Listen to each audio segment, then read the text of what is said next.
Hello everyone, कैसे हैं आप लोग। माय नेम इज अभिलाषा और आज मैं आपके साथ डिस्कस करने वाली हूँ महात्मा गांधी काशी विद्यापीठ बीएड सेकेंड सेमेस्टर की इंक्लूसिव एजुकेशन समावेशी शिक्षा का फर्स्ट चैप्टर। ठीक है, तो मैं आपको बता देना चाहती हूँ कि ये जो फर्स्ट चैप्टर है ये कितने पेज का है। तो ये 11 से स्टार्ट हुआ है और ये 49 तक है, तो यानी आपका लगभग 40 पेज का चैप्टर है। हो सकता है या तो ये वीडियो लंबा जाएगा, और अगर ये मुझे लगेगा कि ज़्यादा लंबा जा रहा है, आप लोग बोर होने लगोगे, या फिर एक मुझे भी लगेगा कि मैं थोड़ा कंटेंट से बाहर जा रही हूँ, तो हम इसे 2 वीडियो में डिवाइड कर देंगे। हाफ़ चैप्टर में आज डिस्कस कर दूँगी, हाफ़ चैप्टर में नेक्स्ट वीडियो में डिस्कस करूँगी। और उससे पहले मैं आपको थैंक यू बोलना चाहती हूँ कि आप लोग मेरे वीडियो को लाइक कर रहे हैं, इतने अच्छे कमेंट कर रहे हैं, मेरे सब्सक्राइबर्स बढ़ रहे हैं, व्यूज़ बढ़ रहे हैं। उसके लिए आपको बहुत बहुत सारा धन्यवाद कि आप लोग मेरी वीडियो को देख रहे हैं, लाइक कर रहे हैं, कमेंट कर रहे हैं। तो इसी तरीके से मेरे चैनल को, मेरे वीडियो को अपना ढेर सारा प्यार दीजिए। और आपको कुछ भी अगर लगता है कि करेक्शन की ज़रूरत है या कुछ भी ऐसा समझ में आता है कि जो इम्प्रूवमेंट की ज़रूरत है, तो मुझे ज़रूर बताइए। तो देखिए, ये जो बुक है ये है समावेशी शिक्षा इंक्लूसिव एजुकेशन। देखिए, ज़्यादातर चैप्टर इस सेमेस्टर में भी बहुत लंबे हैं। हम ट्राई करेंगे 2 पार्ट में करने का एक चैप्टर को, जिससे बहुत ज़्यादा बोरिंग भी ना हो, बहुत ज़्यादा लेंथी भी ना हो, और स्मूथली हम उसे समझ सकें। तो मैंने ये बुक ली है इंक्लूसिव एजुकेशन। तो इसका मैं फ़र्स्ट चैप्टर पढ़ाने जा रही हूँ, आज डिस्कस करने जा रही हूँ। तो देखिए, फर्स्ट चैप्टर में आपको यहाँ दिया हुआ है सबसे पहले तो कि कॉन्सेप्ट ऑफ इंक्लूसिव एजुकेशन। तो देखिए, फर्स्ट सेमेस्टर में हमने पढ़ा था कि कुछ बालक होते हैं जो थोड़े अलग होते हैं, जिनको हम बोलते हैं फिजिकली चैलेंज्ड है, फिजिकली डिसेबल्ड है, या फिर अलग से बालक है, स्पेशल चाइल्ड जिनको हम बोलते हैं।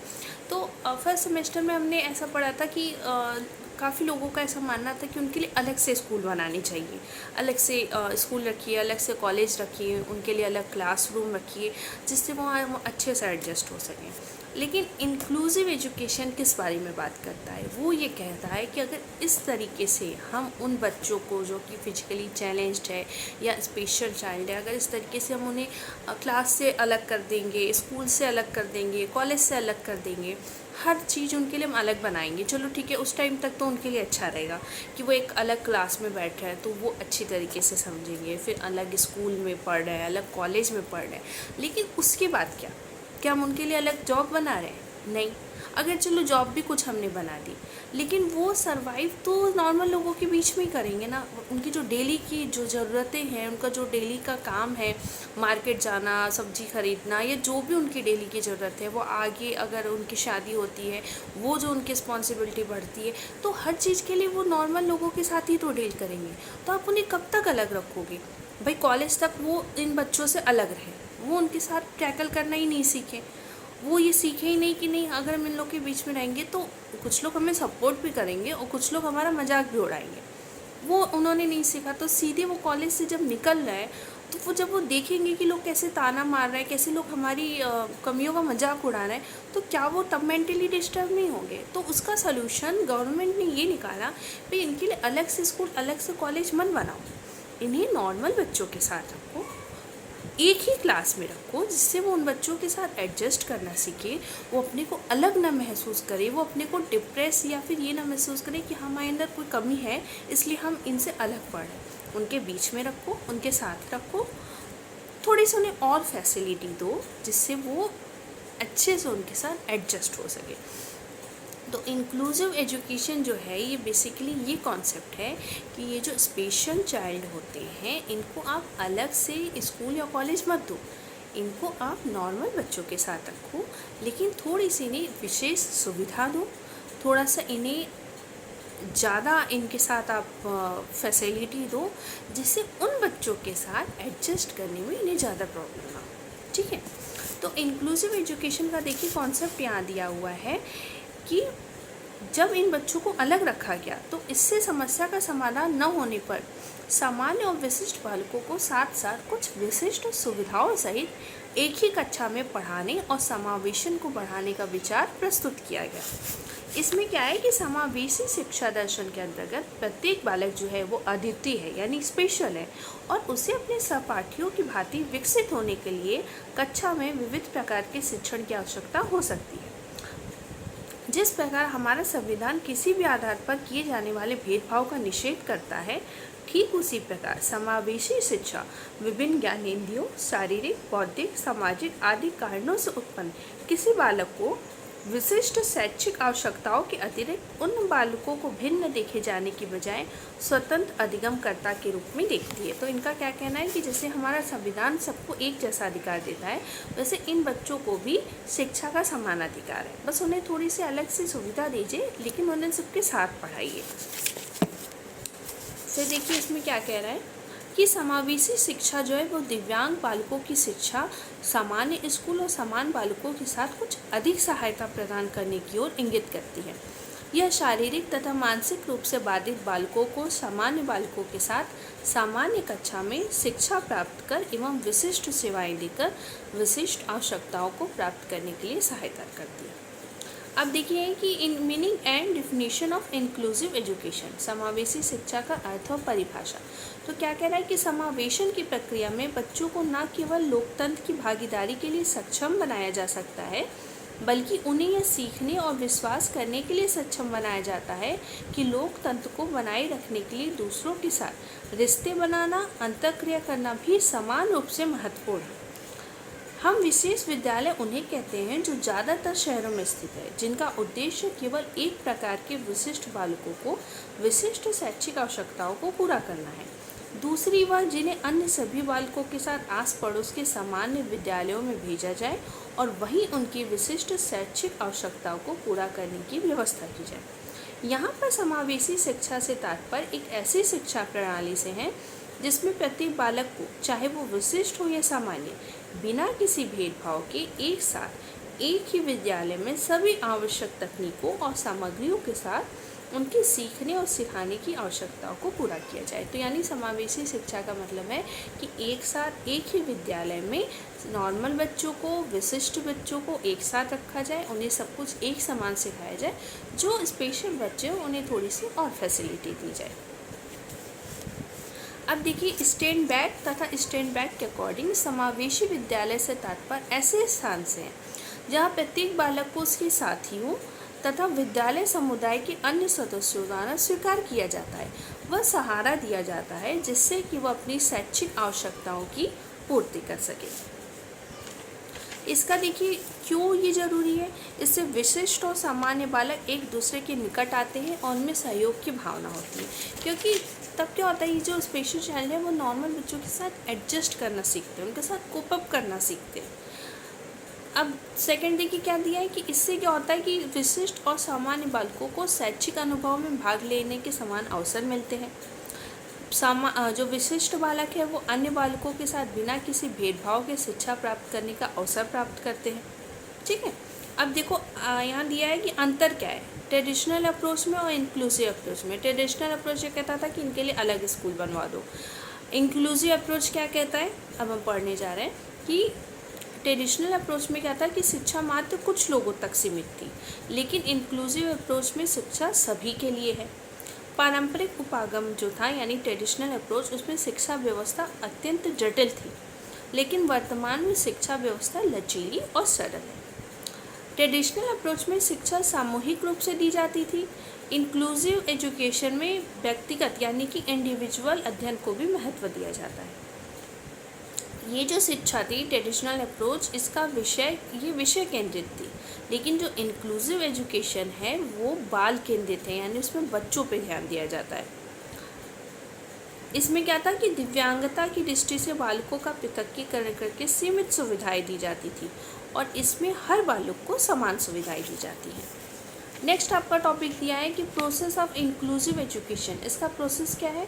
तो देखिए फर्स्ट है नॉर्मलाइजेशन। तो इसमें क्या होता है कि प्रतिभाशाली बालकों, युवकों को जहाँ तक संभव हो कार्य सीखने के लिए सामान्य सामाजिक वातावरण दिया जाता है, जिससे असशक्त बालकों के सीखने हेतु सामाजिक विचारधाराओं को परिवर्तित करना चाहिए, जिससे सामान्य बालकों की तरह वह भी कार्य क्षेत्र में प्रगति कर सके। सेकेंड है संस्था रहित शिक्षा। संस्था रहित शिक्षा ऐसी प्रक्रिया है जिसमें अधिक से अधिक बालकों छात्रों की सीमाओं को कम कर दिया जाता है जो अपने विद्यालय में आवासीय परिसर में शिक्षा ग्रहण करते हैं। उन्हें शिक्षा ग्रहण करने के अनेक अवसर प्रदान किए जाते हैं। इन्हें विद्यालय परिसर में आवासीय भवनों में शिक्षा ग्रहण करने की स्वतंत्रता होती है जिससे बालक स्वतंत्र होकर शिक्षा ग्रहण करते हैं। अर्थात मंदबुद्धि छात्रों और सामान्य छात्रों के बीच की सीमाओं को समाप्त करके आवासीय विद्यालय में शिक्षा ग्रहण करने एवं उन्हें जनसाधारण के मध्य शिक्षा प्राप्त करने का अवसर दिया जाता है। फिर थर्ड है मेन स्ट्रीम ऑफ एजुकेशन, शिक्षा की मुख्य धारा। तो शिक्षा की मुख्य धारा वह प्रक्रिया है जिसमें प्रतिभाशाली बालकों को सामान्य बालकों के साथ दिन प्रतिदिन की शिक्षा के माध्यम से आपस में संबंधित रखते हैं।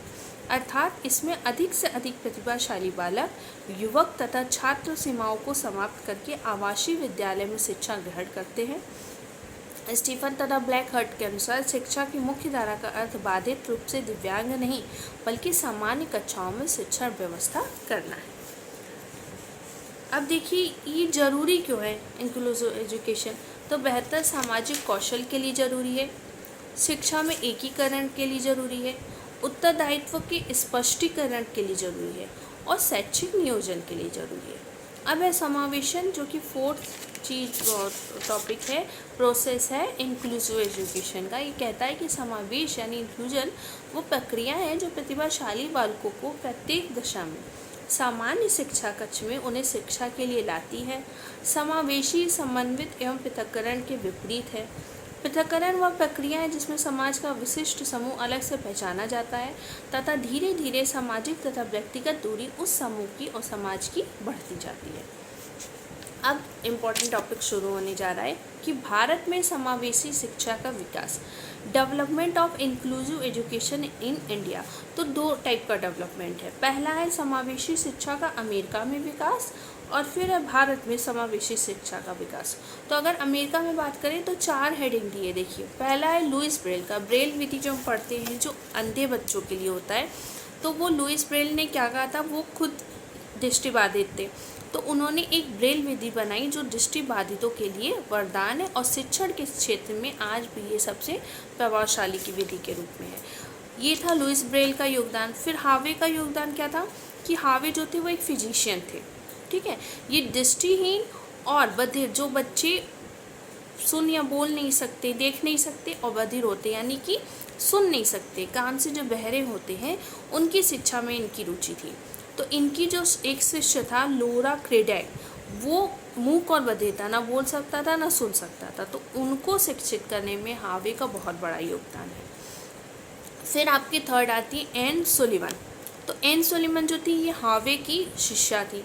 हार्वे के द्वारा दी गई शिक्षा और उनके द्वारा प्रयोग की गई विशिष्ट विधियों का एन पर अधिक प्रभाव पड़ा। यद्यपि वो दृष्टिबाधित थी यानी एन जो थी वो देख नहीं सकती थी, लेकिन फिर भी उन्होंने एक और हेलन केलर जो कि उनके शिष्य थे उनको शिक्षित करने में उन्होंने बहुत बड़ा योगदान। वो खुद नहीं देख सकती थी फिर भी उन्होंने एक बच्चे को पढ़ाया जो क्या था, मूक और बधिर और दृष्टिहीन था, जो ना तो देख सकता था, ना बोल सकता था, ना सुन सकता था। आप सोचो एक बच्चा जो ना देख सकता है, ना सुन सकता है और ना ही बोल सकता है, वो कैसे अपना काम कर रहा है। तो उन्होंने उसे इतनी मेहनत की उसके साथ कि जब वो 10 वर्ष का हो गया था तो उसने क्या बोलना शुरू कर दिया कि मैं अब मूक नहीं हूँ, ठीक है। फिर गैलोडेट का जो योगदान था तो इनकी रुचि बधिरों में यानी जो बच्चे सुन नहीं सकते थे उनमें थी। इन्होंने बधिरों के लिए सबसे पहले प्रथम आवासीय शिक्षा की स्थापना की थी हार्वर्ड में। मतलब एक स्कूल बनाया जहाँ पे रहने के लिए हॉस्टल था उन बच्चों के लिए जो सुन नहीं सकते थे। तो ये तो अमेरिका में योगदान हुआ था। इन चारों लोग का अच्छा है, इम्पोर्टेंट है, आ सकता है पेपर में। उसके बाद भारत में समावेशी शिक्षा का विकास अगर देखें तो विशिष्ट बालकों के लिए बहुत इन लोगों को अपमान और कष्ट सहन करना पड़ा था। कहीं भी आने जाने की अनुमति नहीं थी। लेकिन धीमे धीमे क्या हुआ कि लोगों की सोच बदलने लगी। समाज और अभिभावक भी इनको बोझ न समझकर इनकी आगे के प्रगति के लिए तत्पर होने लगे और समय परिवर्तन के साथ साथ बालकों के लिए विभिन्न विद्यालय स्थापित किए गए। देखिए इंडिया में क्या है, लोगों की सोच थोड़ी अलग है। सबसे पहले अगल बगल के जो आस पड़ोस के लोग होते हैं और घर के लोग जो होते हैं वो ही नहीं सपोर्ट करते हैं ऐसे बच्चों को, और वो उनके पेरेंट्स का भी इतना ब्रेन वॉश कर देते हैं कि पेरेंट्स को भी लगता है कि कितना बड़ा हमसे गुनाह हो गया है कि ये ऐसा बच्चा हमारा है। जिसके लिए देखिए तारे जमी पे मूवी है, वो स्पेशली इसी पे बनी है कि पेरेंट्स नहीं सपोर्ट करते तो बच्चे की ग्रोथ और भी पीछे चली जाती है। तो अब इसमें देखिए ये बता रहा है कि क्या इन लोगों के लिए किया गया, तो इसीलिए इन लोग के लिए इंक्लूसिव एजुकेशन इंडिया में लाया गया। ये कह रहा है कि पहले लोगों की सोच थोड़ी अलग थी, लेकिन अब लोग धीमे धीमे इन बच्चों को अपना रहे हैं और उनके पेरेंट्स, आसपास के लोग उनको सपोर्ट करना शुरू करना है। तो इंक्लूसिव एजुकेशन की विशेषता देखिए क्या है कि ये सिर्फ अशक्त बालकों के लिए नहीं है, ये सबके लिए है। शिक्षा एक मौलिक अधिकार है, तो हमारे देश में कि शिक्षा का अधिकार हर किसी को है, तो इन बच्चों को भी इस अधिकार है। तो समावेशी शिक्षा जो है उनको फेवर करती है ऐसे बच्चों की शिक्षा को। सबके लिए शिक्षा और सबके लिए विद्यालय का प्रावधान है। अभिभावक और समाज की भागीदारी है इसमें, इसलिए ये और अच्छे से काम कर पा रहे हैं। विविधता कोई समस्या नहीं है। हमारे देश का अब ऐसा मानना है कि विविधता जो ये इन बच्चों को प्रॉब्लम है कोई समस्या नहीं है, हर चीज़ का सॉल्यूशन निकाला जा सकता है। सामान्य तथा विशिष्ट शिक्षा में निकट संबंध है, मतलब इन नॉर्मल बच्चों में और स्पेशल बच्चों में बहुत फ़र्क नहीं है, थोड़ा बहुत ही इनको ज़्यादा हेल्प करने की ज़रूरत है। समावेशी शिक्षा जो है पृथकीकरण का विरोधी, मतलब इन बच्चों को अलग बिल्कुल समाज से कर देना कि अलग स्कूल में डाल दो, उसकी इंक्लूसिव एजुकेशन उसके अगेंस्ट है। उसका कहना है भैया साथ में पढ़ाओ, सब बच्चों को साथ में पढ़ाओ आप। ये शिक्षा का समान अवसर देता है, अच्छा एनवायरनमेंट देता है और सहयोग की भावना आपस में होती है। तो ये 11-12 पॉइंट है कैरेक्टरिस्टिक्स ऑफ इंक्लूसिव एजुकेशन के। ठीक है, थोड़ा मैं स्पीड में चल रही हूँ जिससे वरना स्लो हो जाएंगे तो 3 वीडियो बनाना पड़ेगा एक ही चैप्टर पे। फिर देखिए स्कोप ऑफ इंक्लूसिव एजुकेशन, क्या इसका क्षेत्र क्या है, क्या इसका फ़ायदा है। तो ये बालकों की स्पेशल बालकों के समस्याओं का इससे अध्ययन हम करते हैं कि भाई साथ में पढ़ रहे हैं तो समझ पाते क्या उनको दिक्कत है, उनके जो समस्या है उसके बारे में अनुसंधान करते हैं, रिसर्च करते हैं कि कैसे हम उसको दूर करें। समावेशी बालकों का सर्वांगीण इसमें विकास किया जाता है और बालकों की सहायता हेतु रणनीतियाँ तैयार की जाती हैं। समावेशी शिक्षा के मूल उद्देश्य क्या है, देखिए उद्देश्य है कि सभी बच्चों को साथ में पढ़ाया जाए, सभी के लिए शिक्षा जरूरी है। सभी बालकों के लिए शिक्षा, न कि लगभग सभी के लिए। ये बड़ी अच्छी लाइन है कि सभी बालकों के लिए शिक्षा, न कि लगभग सभी के लिए। ठीक है, लगभग के लिए नहीं, सबके लिए।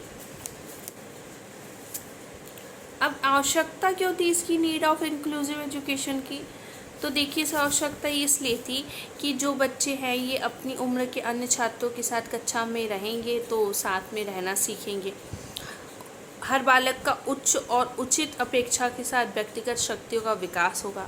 समावेशी शिक्षा बालकों को शिक्षा के क्षेत्र में व उनके स्थानीय विद्यालय गतिविधियों में उनके माता पिता को भी सम्मिलित करने के पक्षधर है। समावेशी शिक्षा सम्मान और अपनेपन की विद्यालय संस्कृति के साथ साथ व्यक्तिगत विभिन्नताओं को स्वीकार करने का भी अवसर देती है। प्रत्येक बालक स्वाभाविक रूप से सीखने के लिए अभिप्रेरित होता है। समावेशी शिक्षा बालक को अन्य बालकों के समान कक्षा गतिविधियों में भाग लेने और व्यक्तिगत लक्ष्यों पर कार्य करने के लिए अभिप्रेरित करती है। समावेशी शिक्षा जो है वो बालकों की शिक्षण गतिविधियों में उनके माता पिता को भी सम्मिलित करने के लिए सिफारिश करती है।